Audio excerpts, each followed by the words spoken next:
Hey guys, welcome to the Awakening Report. I'm your host, Doug Hamp. I am taking your Bible questions today. Again, always a pleasure to be with you. Wanted to let you know if you want to help support the Awakening Report, you can go to patreon.com/Doug Hamp and you can give as little as $2 a month. Thank you. Thank you. If you want to give more, thank you. Thank you. All right. I just want you to know it does help keep the lights on, the internet bill going, and food on the table. So thank you very much for that. I also wanted to let you know that if you don't have a congregation, forget about the give thing, but if you don't have a congregation, check out thewaycongregation.com. Every Shabbat, we have a live service.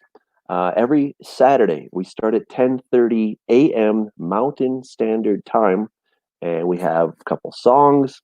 We read the Torah portion, the prophets, a portion from the New Testament. We recite the Shema together. It's kind of like the Pledge of Allegiance. We do that because it helps to unite us and make us more cohesive and remember who we're serving. And then we have a message of hope, a message of the Torah, a message of the gospel, a message about the kingdom, all that great stuff that is in the Bible. So I really encourage you to check that out. You don't have to go to our website. You can just stay right here on my YouTube channel. Go ahead and subscribe, click the bell, and tune in every Shabbat. So I hope you guys can join us. It looks like we have a lot of great questions. Looking forward to taking these. I'm excited about the first one. Hey, Stephen from the UK, Liverpool, UK. So thank you for tuning in. This is pretty awesome. Great question. How should we observe the new moon? And could you say how the new moon is a shadow of things to come, as Paul says in Colossians chapter 2, verse 16 through 17. Shalom and thanks for this Q&A session. Hey, my pleasure, Stephen from Liverpool. It really is my pleasure to do this. Let's jump right into the text because God has some great stuff on this. This comes from the Apostle Paul.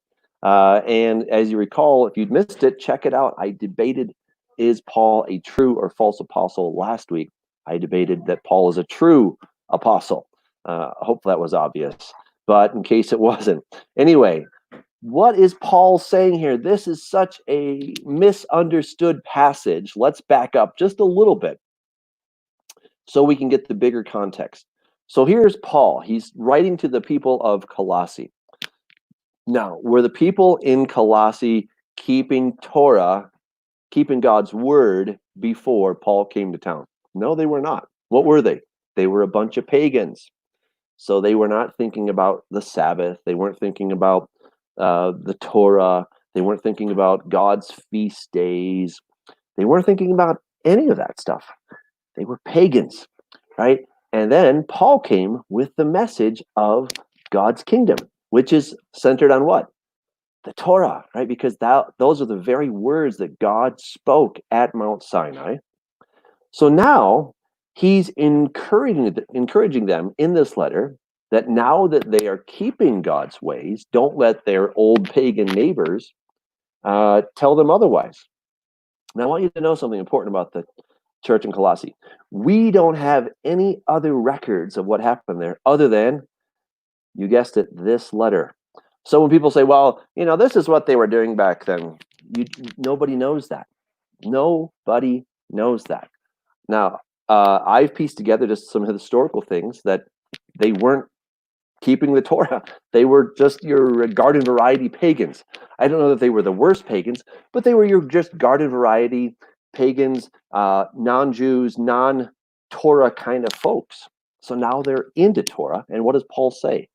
So let no one judge you in food or in drink or regarding a festival or a new moon or Sabbaths, which are a shadow of things to come, but the substance is of Christ. Now let's keep going because there's really something important here.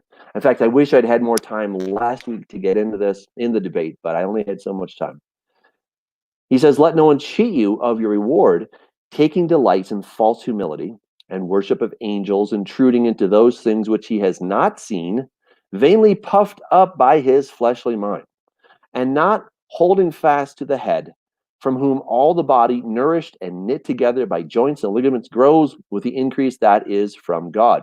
Therefore, if you died with Christ from the basic principles of the world, notice he's going from the worldly stuff now into Christ kind of stuff. Why, as though living in the world, do you subject yourselves to regulations? Do not touch, do not taste, do not handle, which all concern things which perish with the using according to the commandments and doctrines of men. Wait a second. Are we talking about God's commandments here? Are we talking about commandments of men? Well, the text clearly says these are commandments and doctrines of men. So when people try to say that Paul is saying, you don't need to keep the Torah anymore, is he talking about that? Well, clearly not. Look, it's right here, according to the commandments and doctrines of men. You cannot call the words that God spoke at Mount Sinai commandments and doctrines of men. Those are God's commandments. Those are God's doctrines. It's that simple. It really is that simple. He says, these things indeed have an appearance of wisdom in self-imposed religion, false humility, and neglect of the body, but are no value against the indulgence of the flesh. So he's telling us to keep God's word, to keep the commandments, not to do the opposite, not to throw them out, as so many hyper Paul people like to say. Now, again, in the debate that I did last week, if you didn't see that, please check it out. Is Paul a true or false apostle? And I think you'll enjoy the debate. But again, Paul is saying, look, you guys weren't keeping these things because you were pagans. Now you are not pagans. Now you're following the way. And now that you're keeping these things, don't let anybody judge you. Now, per the question, how should we observe the new moon? And what does it mean that these are all a shadow? All right, let's look again deeper now, this time, at the Greek. Let's take a look here. And I want you to understand, the Greek is not the end-all, be-all. It does not reveal all mysteries. But sometimes it does help us just to get a little better sense of what the text is saying, because every translator, me included, but every translator has their biases.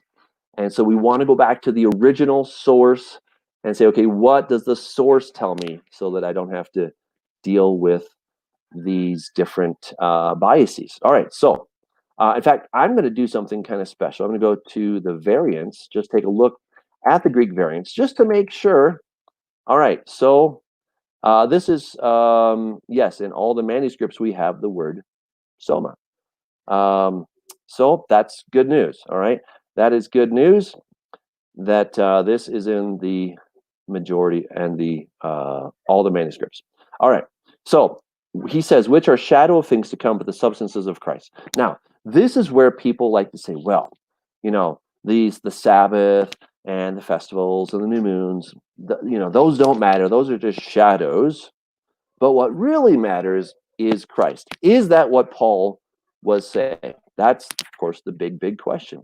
Notice, even in the footnote here, it says literally body, right? And that is the word that we're looking at here, soma. Soma is a body. Kind of like, I have a body.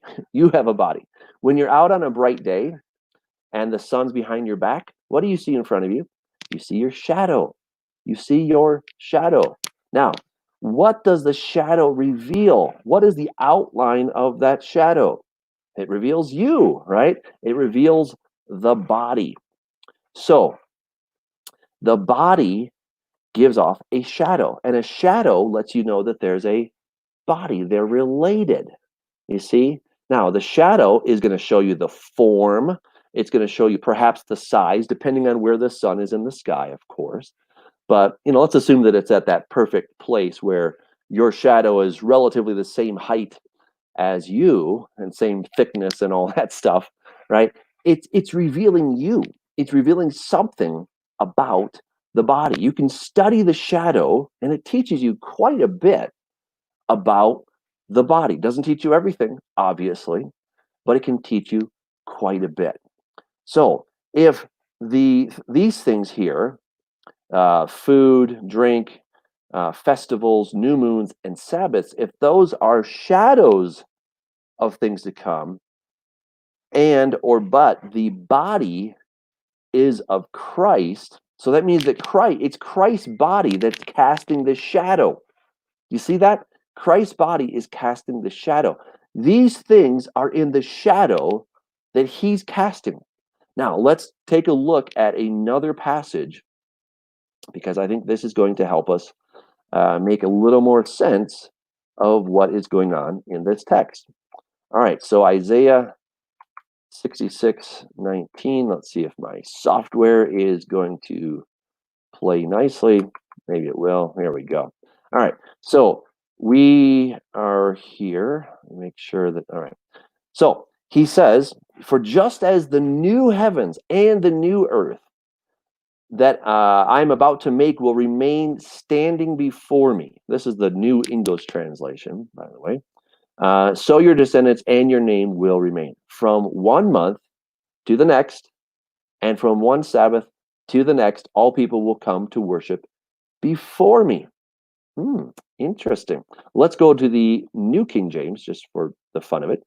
He says, it shall come to pass that from one new moon to another, and from one Sabbath to another, all flesh shall come to worship before me, says the Lord. Oh, okay. So the shadow that we were looking at, is in fact going to happen in the age to come. Those shadows, Sabbath, new moons, we are going to do those, and we're going to be in God's presence when we're keeping those. So again, my shadow, when the sun is shining on me, my shadow doesn't go away just because you look up from the ground and you look at me. My shadow is still there, right? But now you get to look at me. So the shadow that is being cast by God, the shadow here, again, this is a metaphor, but the shadow, what we're seeing in the shadow are the feast, the Sabbaths, etc. Those are being cast by God because these are things that are yet to come. So he's not saying that, well, now that you're in Jesus, don't worry about those things like Sabbath and new moons. No, those are showing you things that are, it's a preview, right? You ever watched a movie preview and then you go see the movie, you're like, oh, I can't believe that I have to watch those parts again, right? That was the whole reason that you saw those parts, is that it showed you that you want to see the movie. It was the preview, the trailer, the teaser that said, oh, I want to go see that movie, right? And when you go to the movie, then you get to experience the whole thing. The teaser is just what it sounds like. It's to tease you. Say, hey, look how good this is. You're going to love the real thing. You're going to love the complete thing. But it's not to say that the trailer is a different movie or something, or that it has no relevance. It's just we understand that it's incomplete, but it still gives you a taste of what is coming. So the feast, Sabbath, eating clean, the things that we drink, those are just a shadow. Those are a preview, a teaser of what is coming. And then the full production, the whole movie itself, right? The kit and caboodle, everything, the mother lode, it's all going to be there in the age to come. And guess what? We're going to still keep the Sabbath. We're going to still do the new moons. Now, per your last question, what do we do? Well, the interesting thing about the new moon is we're not actually told what to do. We're just told to kind of remember it or to observe it. Perhaps blowing a trumpet is the closest thing we could do to that. We know that when David was good buddies with Jonathan, that he was expected at King Saul's house for the new moon festival. We don't know what they did other than Saul throwing a spear at David. That was the entertainment for the evening. So we don't try to practice that. That's not a good thing to practice nowadays. So we're not told. He didn't tell us what to do. But I think the point is to remember that this is a new month. Remember it. What we try to do with the Way congregation is every month, once a month, we have something called the Shabbat Plus, and that is where we spend time after the service, and we've had our lunch, and then we get out our Bibles and we go at it again. We dig more into the scripture. So that's kind of been our thing. We also say, hey, we're celebrating the new moon. And to be fair, because we live in such a wide swath of area, it is hard for everybody to get together, right? So we're not a close, like physically close community. So we do it on the Sabbath that is closest to the new moon. That's how we do it, right? So just kind of giving you a heads up. That's how we do it. Obviously, Sabbath. People have asked me, what am I supposed to do on Sabbath? Sabbath is a gift. It's a gift from God. You remember you've been waiting and just pining for that day off. Oh, if only I had a day off to just relax and just loaf about and stay in my pajamas, or to not have any obligations. God gave you that day. It's called Shabbat. He gave it to you every week. And so different ways you can do that. You can definitely get up late. You can have a pajama day if you want. I do encourage that you seek fellowship, because I think that's incredibly important. Fellowship, getting into the Word, and being in a community, I think, is of great importance.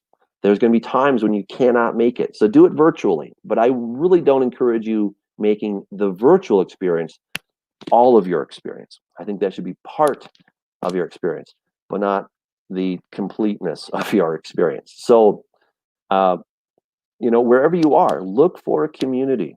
You're never going to find people that completely 100% agree with you. It just doesn't exist, guys.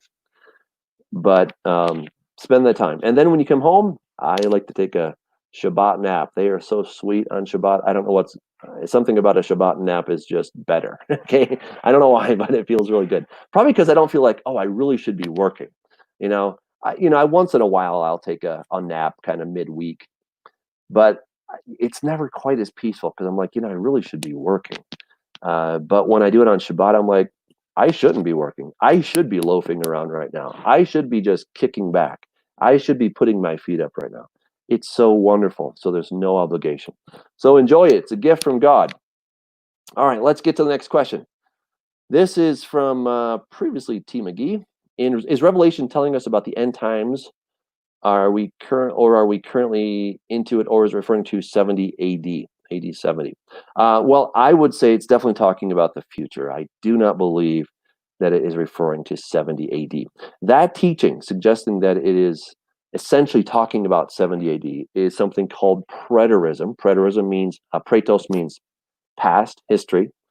I do not agree with that. I think preterism falls way short of looking at the majority of the text. It just kind of is like, well, they like to kind of take some things like in Matthew 24 or Luke 21 and kind of take them super literal. But then the rest of Revelation, they're like, well, that's all just figurative language. That's apocalyptic, apocryphal, well, not apocryphal, but apocalyptic language. I think that's completely unfair. So that requires a whole huge study. I don't have time to go into that, but I would say it's definitely talking about the future. 99% of it, probably, which looks like it's happening pretty close here. So I think we're pretty close. But again, God knows completely all those details. All right, Sharon asks, does dispensationalism stand or fall on a pre-tribulation rapture of the church? No, I do not believe that it will fall without the pre-tribulation rapture, but I think the pre-tribulation rapture is essentially impossible without the foundation of dispensational teaching. What is at the heart of dispensation, or of the pre-trib rapture? Essentially, that Jesus is going to take the church in quotes, he's going to take them out, and then the Jews, the nation of Israel, gets left here, and then the time of Jacob's trouble is all for them, right? But the church is taken up into heaven, and Jesus is going to be there, and he's going to be having this great time with Israel, and they're going to have their nuptials, and it's going to be the wedding supper of the Lamb.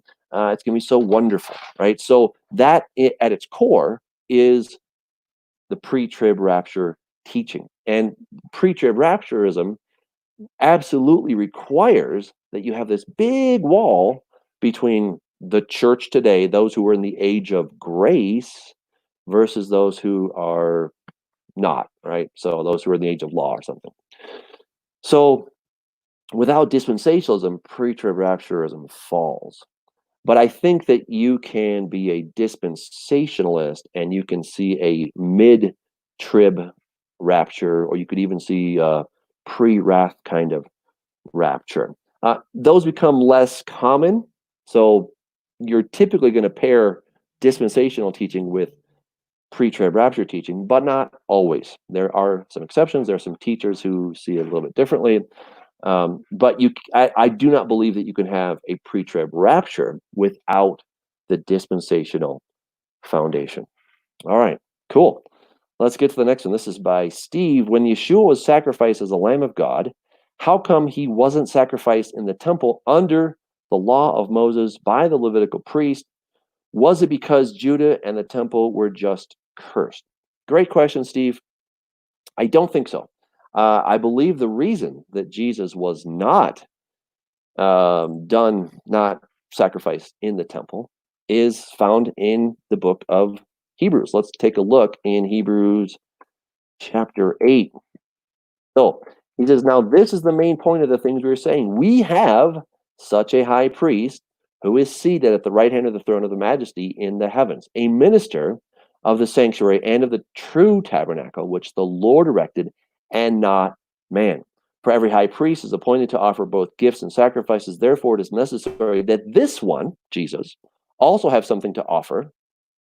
For if he were on earth, he would not be a priest, since there are priests who offer the gifts according to the law, who serve the copy and shadow of the heavenly things, as Moses was divinely instructed when he was about to make the tabernacle. For he said, see that you make all things according to the pattern shown you on the mountain.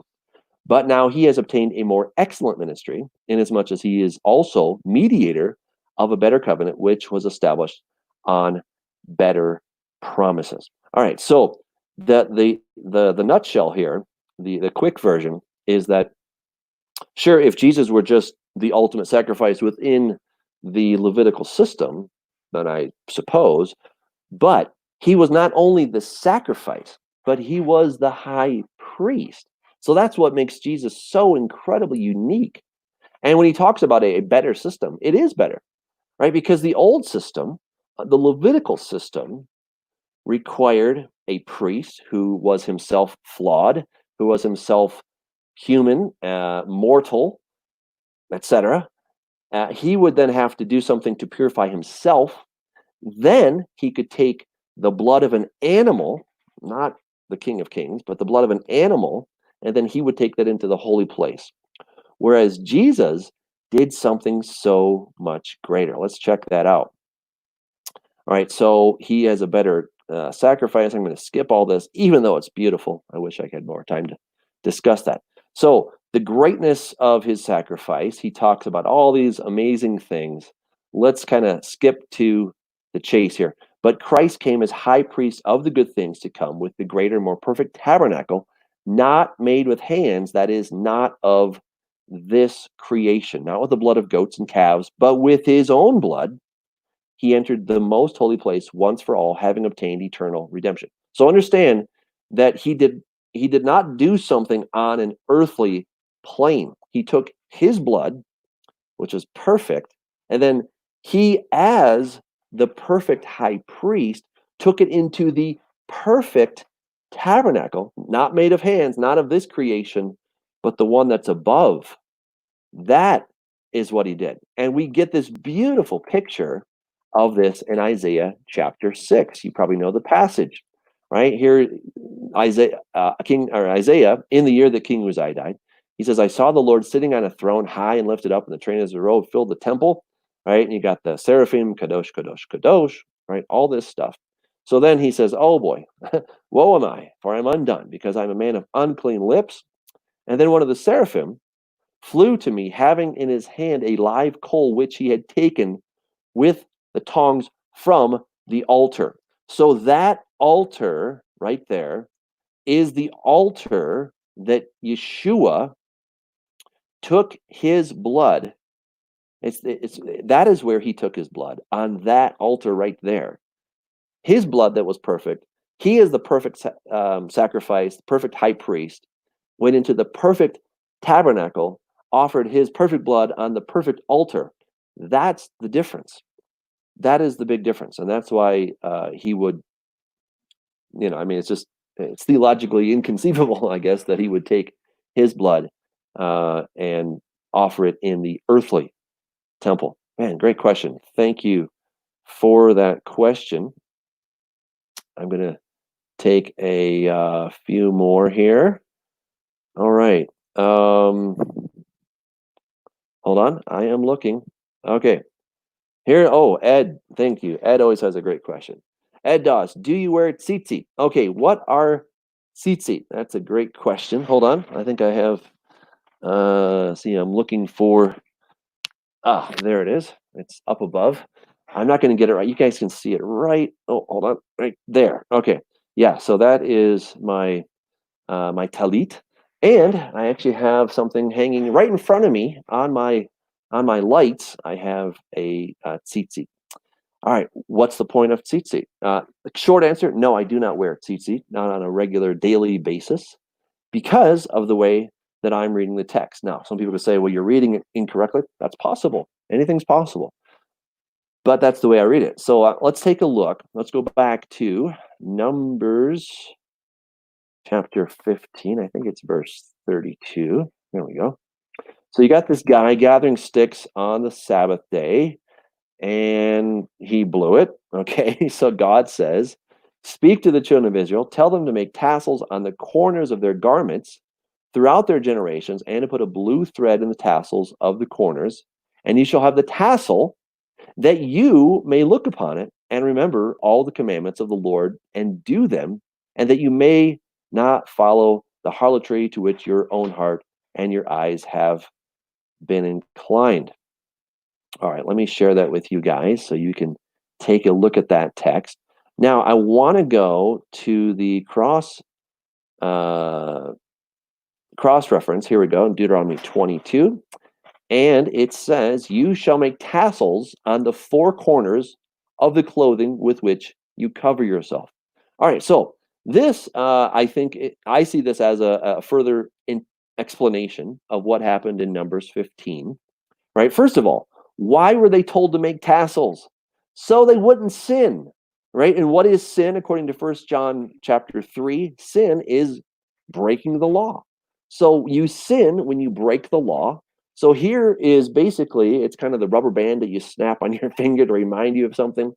Don't break the law, keep my commandments. And here's going to be a way to remember, is you are going to put these things on the four corners of the garment that you wear, or something that you cover yourself with. All right, so that raises interesting questions.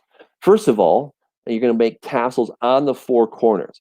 I do not own any clothing that has four corners on it. So there are a lot of people in the Hebrew, only in the Hebrew roots movement, by the way. I want to make that really clear. I don't know of any Orthodox Jew who would take a tassel, a tzitzi, a tassel, and would clip that onto his belt. I just don't know of anybody. So what many Orthodox Jews have is kind of an undergarment.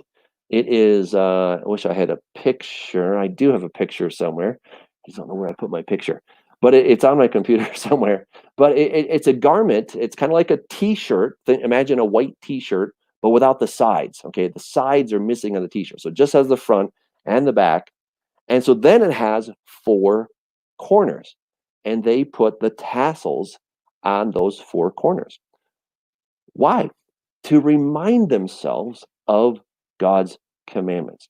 Now, if you've watched my teachings on Shabbat, I do, in fact, wear a prayer shawl. I wear a talit that has four corners, count them, four corners, and it has a tassel on each of those. So I believe I'm fulfilling the commandment that way. But even if I don't wear it, and there's some weeks that I forget to wear it, you may have noticed that. I don't know that I have to wear that or I'm somehow a sinner. The point of the tassels is for me to remember to keep the commandments, right? That's the point. Is what has happened is in the Hebrew roots Torah community, people have made wearing tzitzi somehow a badge of honor. That if you wear these, you're good. If you don't, you're clearly a bad person. And that's, I mean, I'm fine if people want to. I really, really am, and I encourage it. Wear them. I don't read the text that way. All right, let me take you back to something important that Jesus said. He says, this is the woe passage. Woe to you, Pharisees, right? But in all their works they do to be seen by men. They make their phylacteries, this is the tassels, they make their phylacteries, or tzitzi, broad and enlarge the borders of their garments. Why do they do that? To be seen by men. All right? To be seen by men. That is why they do that. Now, I'm not going to say why people have tzitzi hanging to the floor, right? I don't know their motives. I really don't. But as an outside observer, it kind of looks like they're doing it not to remind themselves, but to show me. Now, again, I could be wrong. I don't know the people's motives. I really don't. So if that's you and you're like, I just like long tzitzi, that's fine with me. That really is fine with me. I'm not trying to say you're right or you're wrong. I'm just trying to say, let's consider the outward expression. What does it look like? It looks like people are doing what Jesus was actually railing against. They're doing their works to be seen by men. And as we already saw, what is the point here? The point that God said is so that people will remember. Let's see here. Where did my text go? There we go. Sorry. All right. Make tassels on the corners of your garments 30 generations, and you shall have the tassel that all right, that you may look upon it and remember all the commandments of the Lord and do them. Okay. So the whole point of the tassels or the tzitzit is so that Doug, I will remember, so that I will see the tassels and I will remember to do them. Unfortunately, and again, I'm not trying to throw stones at anybody here, but I've met people and they're halfway down there to their knees, and it's like, it's a good thing you're tall, or those really would be dragging on the floor. Why would you do that? Right now, let me explain or express that sometimes Orthodox Jews look at Hebrew roots people and say, what are you guys doing? You're not even Jewish. What are you doing this for? Now, maybe it can be a great way to share your faith. People say, hey, why do you wear those things? Well, I want to keep the commandments. If that's the reason, great. I think that's wonderful. But I don't see that as being what God said to do. He said, put these on your four-cornered garment, which I think is a talit, a prayer shawl, so that I will remember to keep the commandments. That's how I interpret it. All right. Now, again, I understand in the Messianic Torah Hebrew roots community, in the way congregation, we have people that wear them, some people that don't. And I have never said anything about it. And I said, you should or you shouldn't. Sometimes I say, just remember why you're doing it, right? Remember why you're doing it, right? I personally do not wear them every day. I do not think snapping them to my belt buckle is what God had in mind. But if you want to snap them to your belt buckle, that's great. If it helps you remember the commandments, great.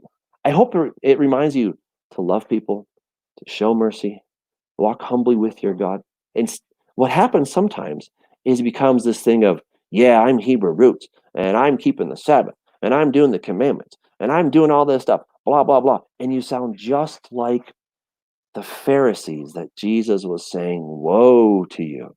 Woe to you, because you do these things to be seen by men.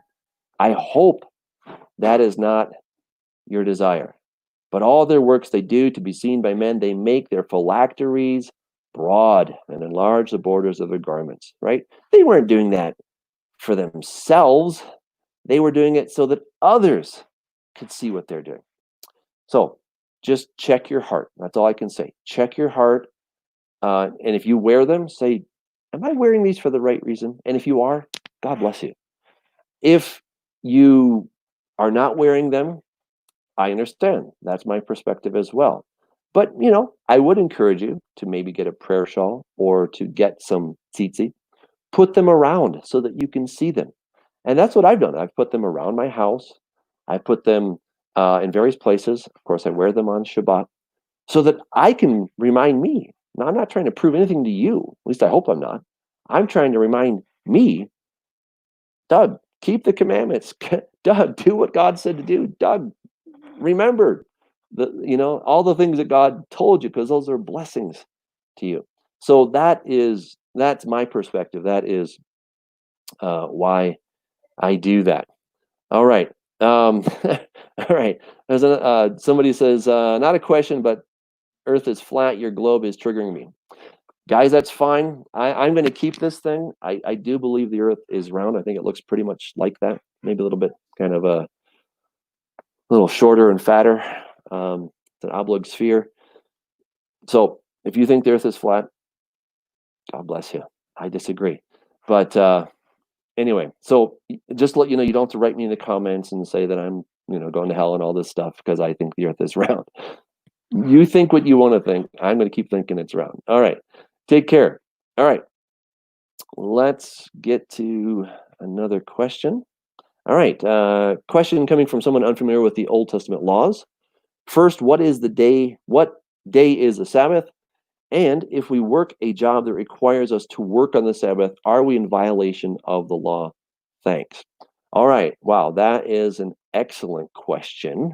Not an easy question, but an excellent question. Now, we were just in Numbers chapter 15, where there was a guy who was collecting sticks on the Sabbath. And there was a pretty strong penalty for that. And that's why God said, wear the tzitzi so that you'll remember to keep my commandments. All right. So we're in the 21st century. What do we do, right? We have things that keep going day in, day out, day and night. We have factories that, when you get that glass factory to 2,000, 3,000 degrees, whatever it is, it's hard to turn the thing off, right? It's really hard to stop. We have doctors and nurses that are on call so that if you get injured on Saturday, there will be somebody there to help you. The firemen are standing by just in case your house should catch on fire. We have the people at the electric company that are making sure that things keep running so that we can have lights and use our microwaves. And in the winter, we can, let's take the summer, we can turn on our air conditioning if it's super hot. Or in the winter, people at the gas company are making sure that the gas is working so I can heat my home and I don't have to freeze on that day. There's all these services that are incredibly difficult to close down. What do we do about those things? So here's what I would suggest. First of all, let's go to our text. Let's go to our text, which is in Isaiah chapter 56. And what does God say about this? Thus says the Lord, keep justice and do righteousness, for my salvation is about to come, and my righteousness is to be revealed. Blessed is the man who does this, and the Son of Man who lays hold on it, who keeps from defiling the Sabbath and keeps his hand from doing any evil. All right, so first of all, this is very broad. Blessed is the man, right? And in the Hebrew, what do we see here? So Ashrei Enosh, this is just a general term for anybody who is human, okay? Right? And then we have Ben Adam, this is another term for human, right? So if you are human, blessed is the human, not the Jews, not just Israel, not just the people that heard God speak at Sinai, not just those people, but anybody who is human. So if you are listening to this message and you classify as human, this text is for you. That's probably good news. This is good. This is for you. All right. And the Son of Man who lays hold on it, who keeps from defiling the Sabbath and keeps his hand from doing any evil. Do not let the son of the foreigner who has joined himself to the Lord speak, saying, the Lord has utterly separated me from his people, nor let the eunuch say, here I am, a dry tree. For thus says the Lord to the eunuchs who keep my Sabbaths and choose what pleases me and hold fast my covenant. Even to them I will give in my house and within my walls a place and a name better than that of sons and daughters, that I will give them an everlasting name that shall not be cut off. Also the sons of the foreigner who join themselves to the Lord to serve him and to love the name of the Lord, to be his servants. Everyone who keeps from defiling the Sabbath and hold fast my covenant, even them I will bring to my holy mountain and make them joyful in my house of prayer. Their burnt offerings and their sacrifices will be accepted on my altar. For my house shall be called a house of prayer for all nations. And wow, what a beautiful. So he stops there. And then in 58, he's got some pretty similar language. All right, so here we have God is saying, fasting, are you really fasting? Are you doing it for me?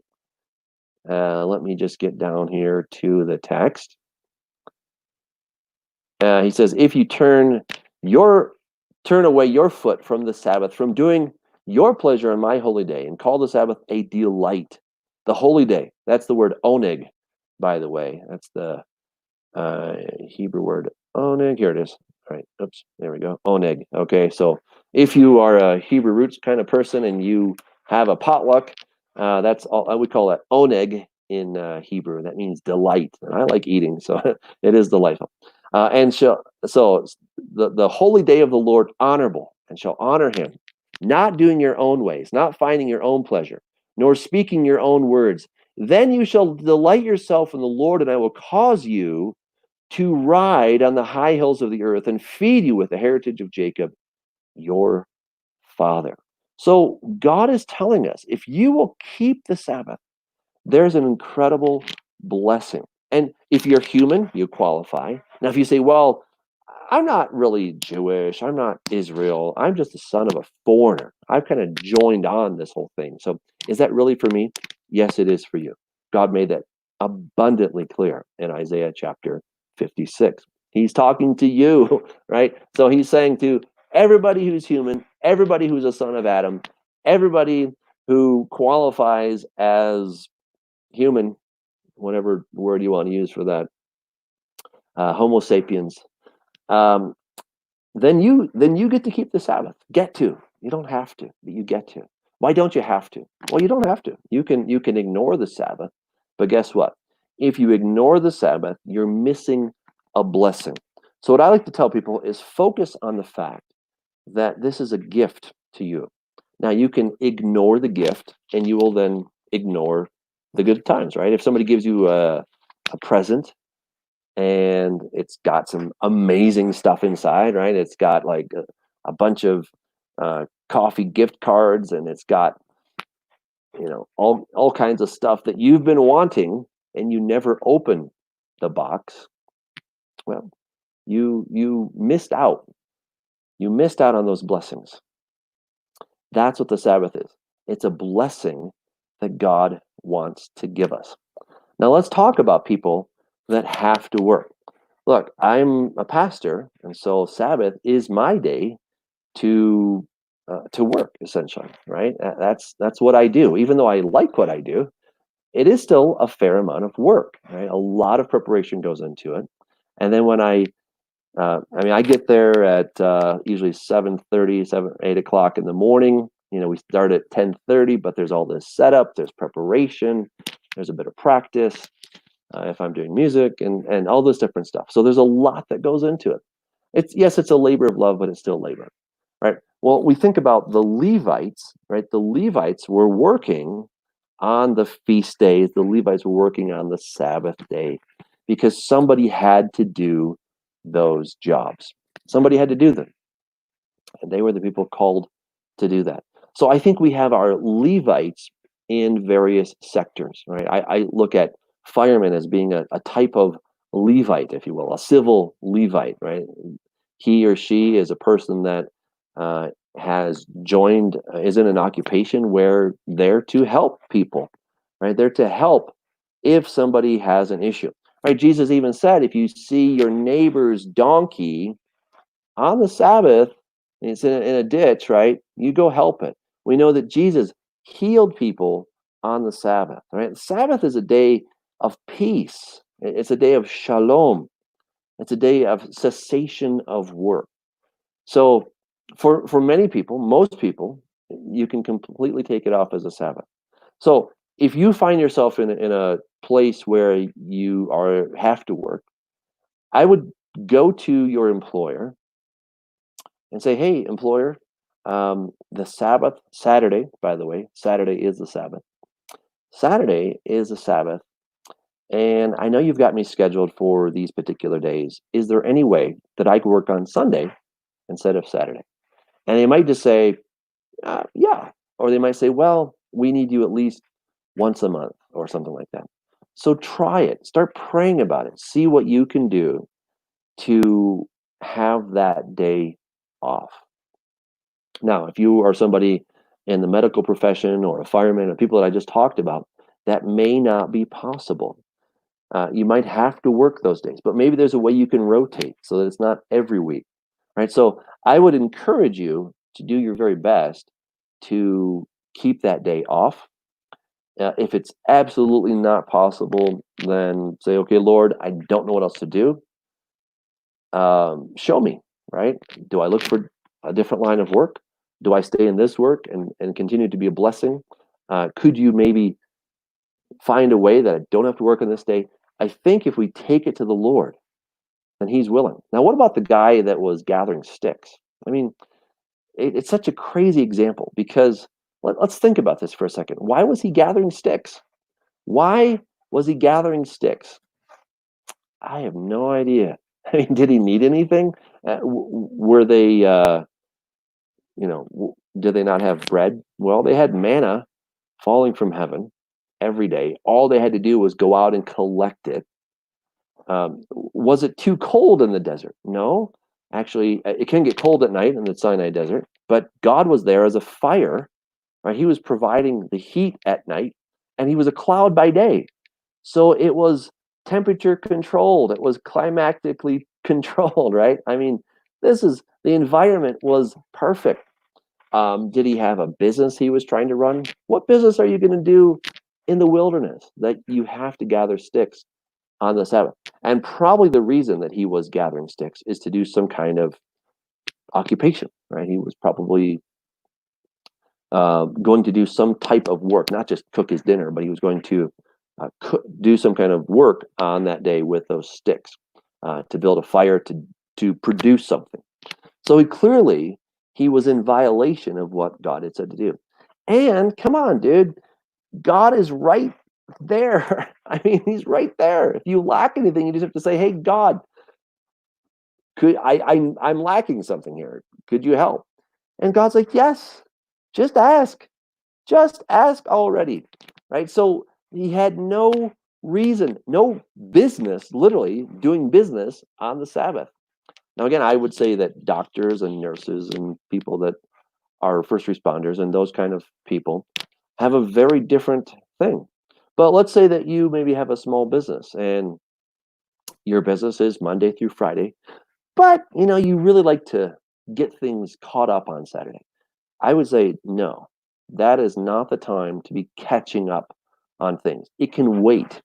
Either try to, work really hard before sundown on Friday to get whatever you have to do done, or take the day off on Saturday, and then on Sunday, use that day to kind of get ahead. So instead of trying to catch up, use the first day of the week to get ahead. I think it's wonderful. And let the Sabbath, the Saturday, the seventh day of the week, let that be the blessing that God intended it to be. Because it's a blessing. He wants to bless you with the Sabbath. The question is, do you want to receive the blessing? Until you open that box, you open that present, whatever those goodies that are in there will remain untouched. They'll remain what's the word? Unaccepted, if that's the word, right? So you've gotta take the words, you gotta accept it, and you've got to appropriate it. Unappropriated, that's the word I'm looking for. All right, I hope that helps. Let's get to the next question. Let's see here. I'm just looking, guys, so 1 second. Um, trying to find the next amazing question. Okay, so Gary Allen, will a cross substitute for a tzitzi? Let's see. And follow-up question, was Yeshua crucified on a conventional cross? Well, if by conventional you mean the thing that is the classic cross looking, it was probably something quite similar to that. Now, the Romans may have used trees on the side of the road, so the prisoner was responsible for carrying his crossbeam, and then they nailed him to any kind of vertical post. So it could be, what we see in the Jesus movies where, they kind of build this post on the site. That's one possibility. I don't think that's out of the question, but I don't think that's the only way that we can look at it. But again, the prisoner to be executed was carrying the crossbeam, right? This way, right? And then it could have been a tree on the side of the road. It could have been a beam that was already there. So it probably had the basic look. Let's see here, the basic look of a cross. Maybe not the stylized form that we often think about. Will a cross substitute as a tzitzi?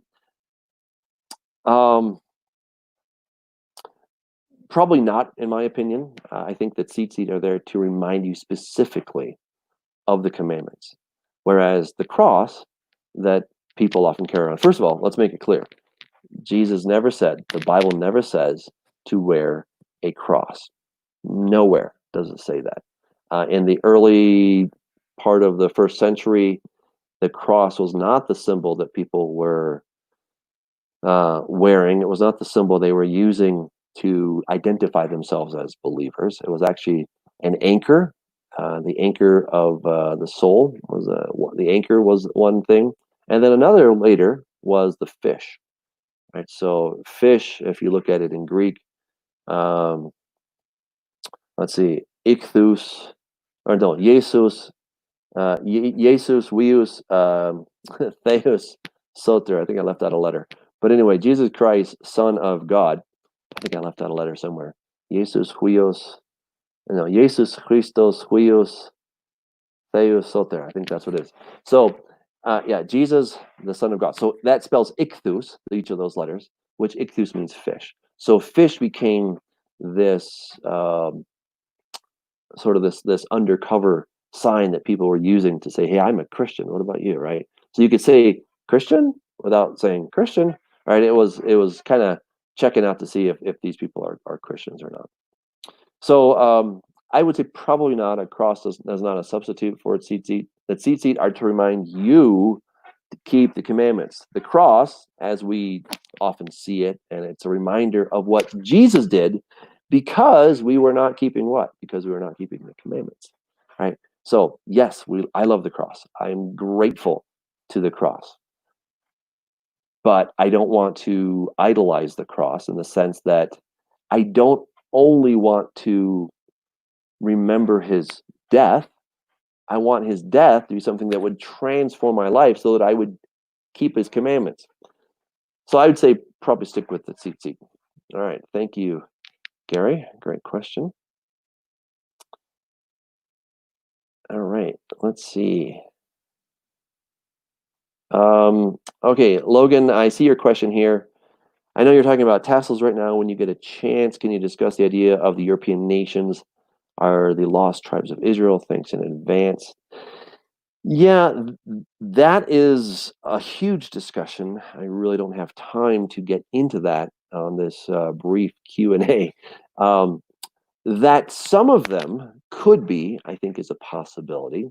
Now, a couple years back, I had trying to think of his name, uh, right on the tip of my tongue, but Davidi, Yair Davidi, I think is his name. Yair Davidi. He wrote a book. He's actually Jewish. Okay, he's an Australian Jew, lives in Israel.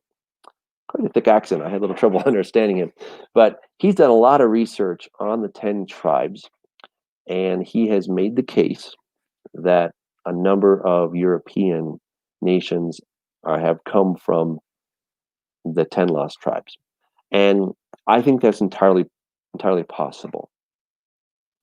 He suggests that Denmark are from the Danites.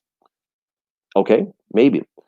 He has Brit Am, right? So the people of the covenant, Brit Am becomes Britan, right? Britain.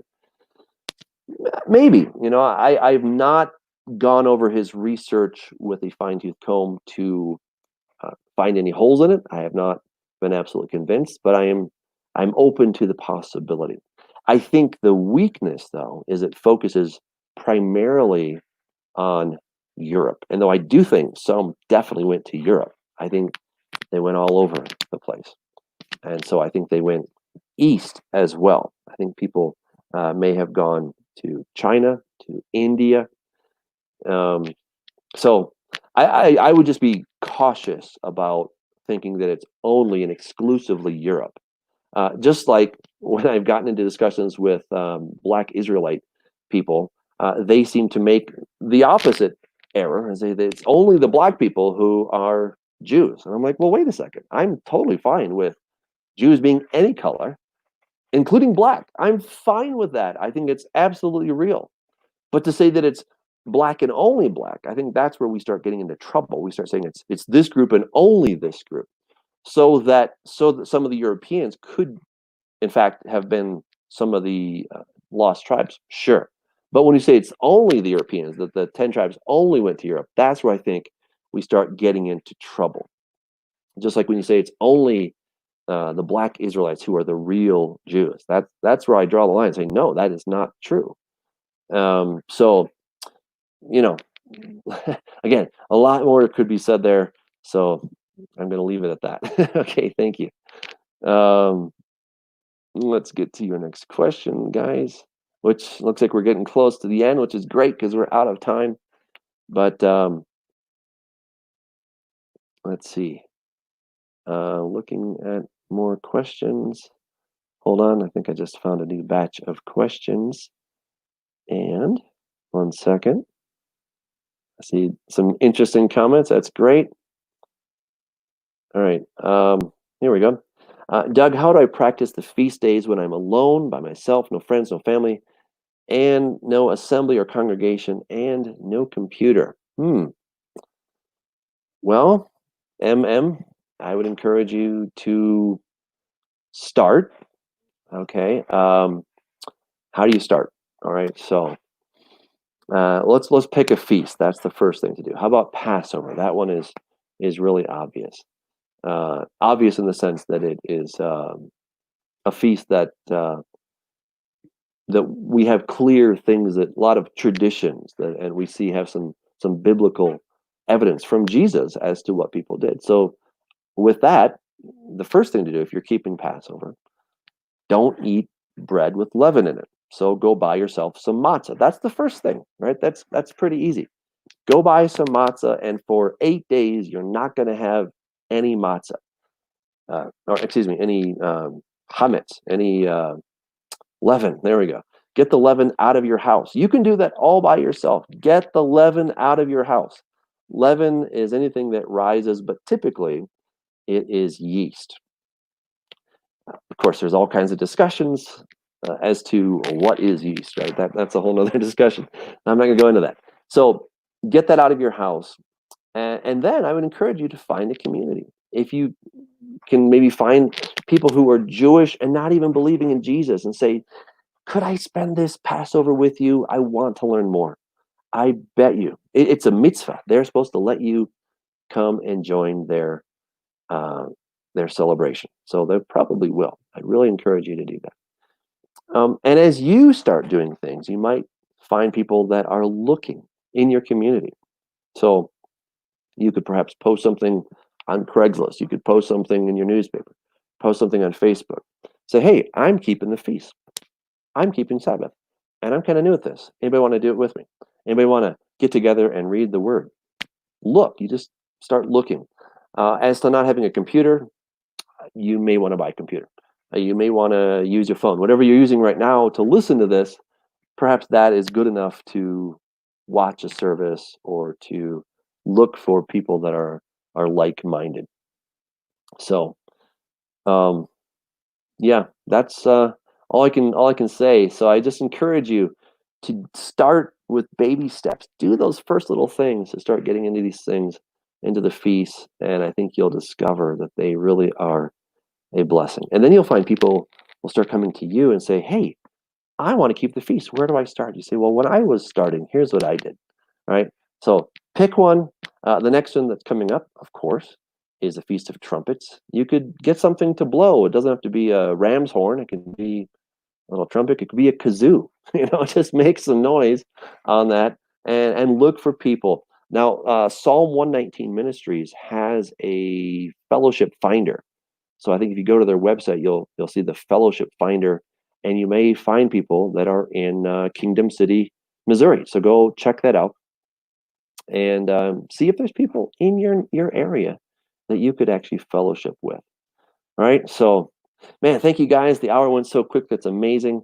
Thank you for your excellent questions. Again, I encourage you to stay in the Word. If you want to help support this, you can go to patreon.com/Doug Hamp. You can also come and hang out with us every Shabbat. You can do it virtually if you can't get here. But if you are in the Denver area, come to Lakewood, Colorado. You can go to our website, thewaycongregation.com, and you can get more information. But we're at 2nd and Kipling. So we'd love to see you 10:30 every Shabbat. If you can't come in person, join us virtually. And we love our e-community. We want to bless you guys. We know you're part of it. We want to include you as much as we possibly can. So God bless you. Take care. Take care, guys.